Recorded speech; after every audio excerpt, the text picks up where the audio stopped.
प्रभु श्री कृष्ण ने गोपियों के साथ बहुत सी लीला की है। श्री कृष्ण गोपियों की मटकी फोड़ते और माखन चुराते और गोपियां श्री कृष्ण का उलाहना लेकर यशोदा मैया के पास जाती। ऐसा बहुत बार हुआ। भगवान बोले, एक बार की बात है कि यशोदा मैया प्रभु श्री कृष्ण के उलाहनों से तंग आ गई और छड़ी लेकर श्री कृष्ण की ओर दौड़ी। जब प्रभु ने अपनी मैया को क्रोध में देखा तो वह अपना बचाव करने के लिए भागने लगे। भागते भागते श्री कृष्ण एक कुम्हार के पास पहुँचे। कुम्हार तो अपने मिट्टी के घड़े बनाने में व्यस्त था, लेकिन जैसे ही कुम्हार ने श्री कृष्ण को देखा तो वह बहुत प्रसन्न हुआ। कुम्हार जानता था कि श्री कृष्ण साक्षात परमेश्वर हैं। तब प्रभु ने कुम्हार से कहा कि कुम्हार जी, आज मेरी मैया मुझ पर बहुत क्रोधित है। मैया छड़ी लेकर मेरे पीछे आ रही है। भैया मुझे कहीं छुपा लो। तब कुम्हार ने श्री कृष्ण को एक बड़े से मटके के नीचे छिपा दिया। कुछ ही क्षणों में मैया यशोदा भी वहां आ गई और कुम्हार से पूछने लगी, क्यों रे कुम्हार, तूने मेरे कन्हैया को कहीं देखा है क्या? कुम्हार ने कह दिया, नहीं मैया, मैंने कन्हैया को नहीं देखा।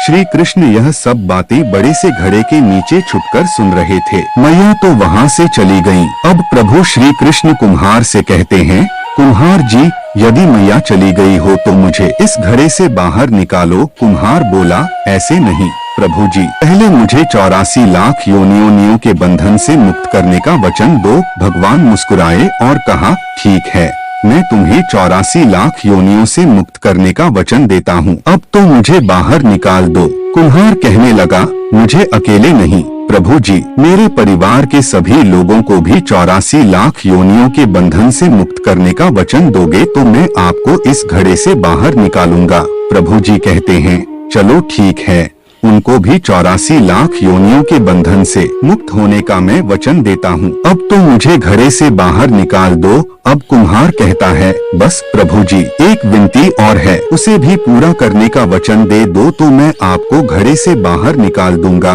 भगवान बोले, वो भी बता दे, क्या कहना चाहते हो? कुम्हार कहने लगा, प्रभु जी, जिस घड़े के नीचे आप छुपे हो उसकी मिट्टी मेरे बैलों के ऊपर लाद के लाई गई है। मेरे इन बैलों को भी 84 के बंधन से मुक्त करने का वचन दो। भगवान ने कुम्हार के प्रेम पर प्रसन्न होकर उन बैलों को भी 84 के बंधन से मुक्त होने का वचन दिया। प्रभु बोले, अब तो तुम्हारी सब इच्छा पूरी हो गई, अब तो मुझे घड़े से बाहर निकाल दो। तब कुम्हार कहता है, अभी नहीं भगवान, बस एक अंतिम इच्छा और है, उसे भी पूरा कर दीजिए, और वह यह है, जो भी प्राणी हम दोनों के बीच के इस संवाद को सुनेगा उसे भी आप 84 लाख योनियों के बंधन से मुक्त करोगे। बस यह वचन दे दो तो मैं आपको इस घड़े से बाहर निकाल दूंगा।